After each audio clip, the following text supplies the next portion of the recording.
atrial. See, this is atrial. Atrial contraction.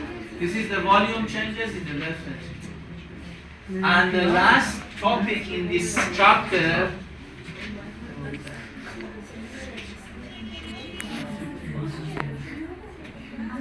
Frank Starling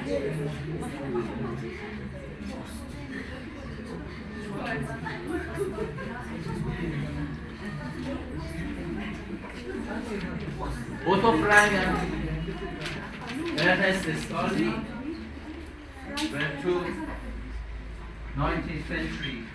When you say first part of 20th century physiologists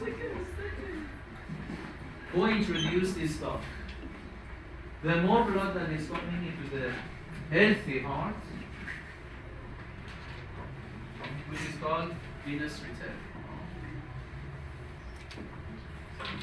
causes more blood leave the heart. This is called the Frank-Starling law.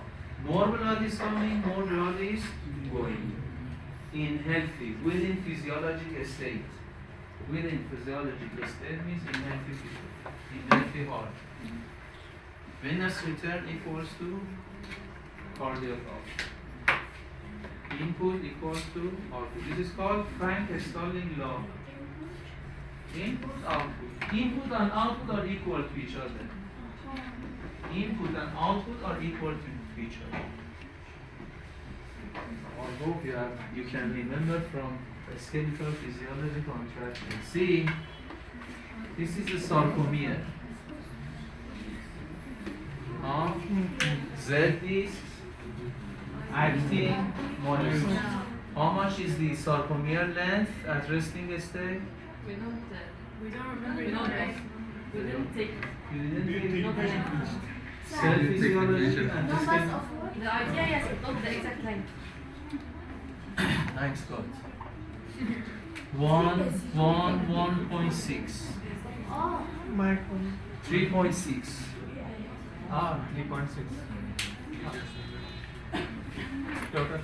See, at rest, in a skeletal, cardiac muscle is a skeletal muscle.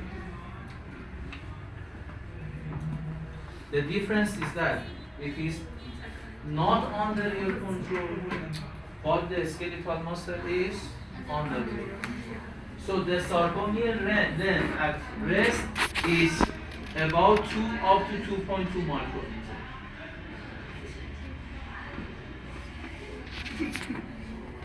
That's big, I guess.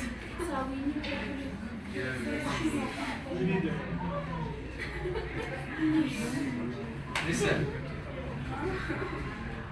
This is at 2 micrometers, the tip of the actin touches each other. Yes. At 2.2, there is no touch. So at 2 up to 2.2, you have the maximum overlap between actin and myosin filament. Interaction between the head of the myosin and actin filament causes the force of contraction. This is a rule. At any given time, the number of active cross bridges causes the maximum force of contraction. So when venous return is increased till to a physiological limit, till the sarcomere length will be between 2 up to 2.2 micrometers, you will have a maximum force. But if the venous return is increased till the sarcomere length passes that limit,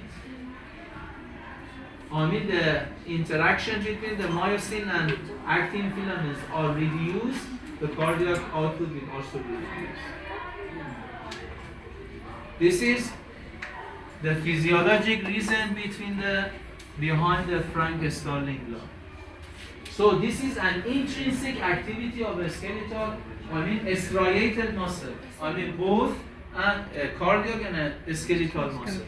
More blood is, more load More contraction. A stronger contraction. More blood, more output.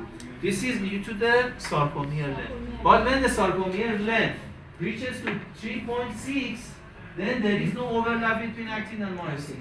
And No contraction. cardiac output will also be decreased. This is the reason. This is the intrinsic activity.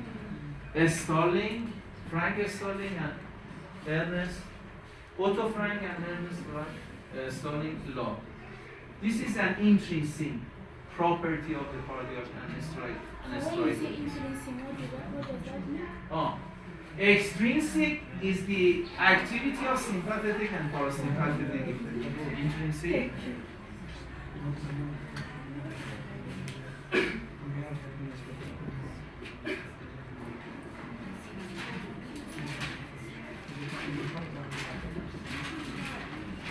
Intrinsic, this is the intrinsic property.